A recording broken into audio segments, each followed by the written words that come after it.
So yeah, did you ever get to do DACT in the CJ? And yeah, obviously it must have been like a Oh dogfighting gosh, monster. yeah, we regularly flew against the Marine F-18s out of Beaufort, South Nice. Carolina. We trained with them a lot. Sometimes we would be adversaries for them; they would be adversaries for us. I loved every minute of it because in the F-14, trying to gun an F-18 was pretty hard. In a Block 50 Viper, it was just a matter of how fast you could go pull it off. So nobody in the 77th Fighter Squadron loved coming back and playing the HUD tape of running an F-18 over and over like the Tomcat guy did. So Yeah. so we did a lot of that. Um, Flew against the Eagles. We were actually deployed. We were in Bahrain, um, and the flying had gotten kind of slow. We got over there, the flying was real busy, and the flying got kind of slow. And the Eagle guys that were with us, they were out of Tyndall, I believe, out of Florida. Good group of guys. Came over and said, "Hey, we got to do some upgrades. Can you guys, maybe support us with some adversaries, and then we'll be adversaries for you or whatever." We're Mhm. like, "Sure." So I got to go out and fight. It was me 1v2 against two Eagles, and it was an upgrade flight for the flight lead.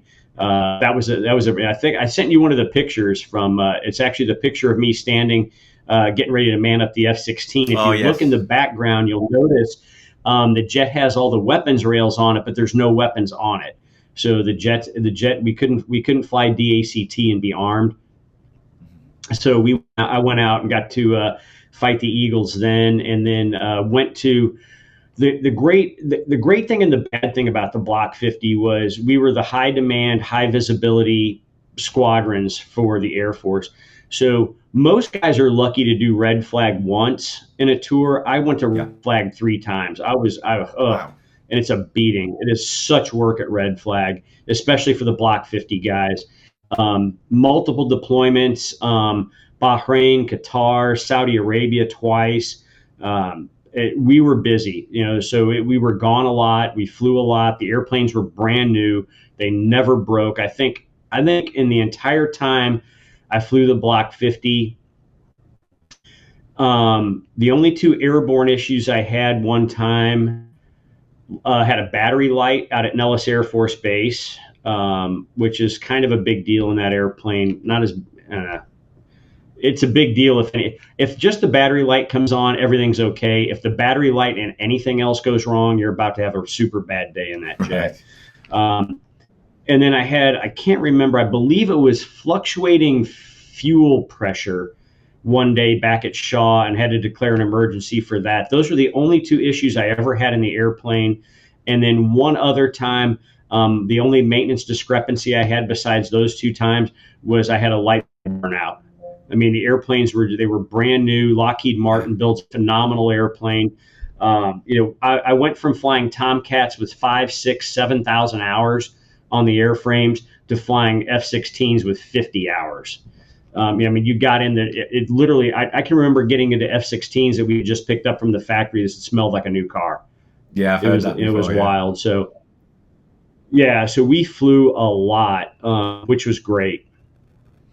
And did you enjoy that kind of mission the F-16 had, the CJ? Loved the mission. Absolutely loved the mission. A lot of guys didn't. A lot of guys were like, we don't want to go do this harm stuff. We don't want to do this seed and all this kind of stuff. I loved it. I was very fortunate. I had great weapons officers. Two of them that were very influential in my F-16 career: Dave Brenton, Gripper, and Clay Garrison, Slam. Slam especially. Slam is an absolute world class weapons officer, and their mindset was we are force protection. If you just think about, we're supposed to go out here and, go do, dodge surface to air missiles, you're thinking about it the wrong way.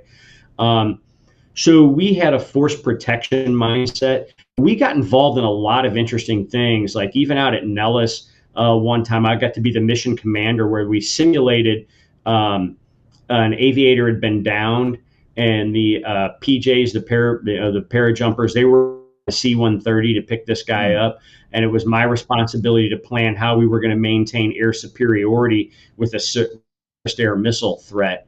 It was a huge mission, very complex. but I loved it. You know, the aircraft performed well. We integrated with the Eagles more than the rest of the Air Force did, because the Eagles are like, hey, you know, we're not going to go inside SAM rings. It's like, that's kind of what we do. So if we had to fight our way into a SAM ring, so be it. You know, so we had a much more of an air-to-air emphasis than I think the rest of the F-16 community, in my opinion. Others may feel differently. And so with my Tomcat background and explaining like intercept timelines and some things like that, and how to employ AMRAAM at range and things like that that would transferred over from the Phoenix, I got to make a contribution to the squadron in the air-to-air arena. And I love the mission. I really enjoyed the Block 50 Wild Weasel. I embraced it. You know, not everybody did. Me, that was good business.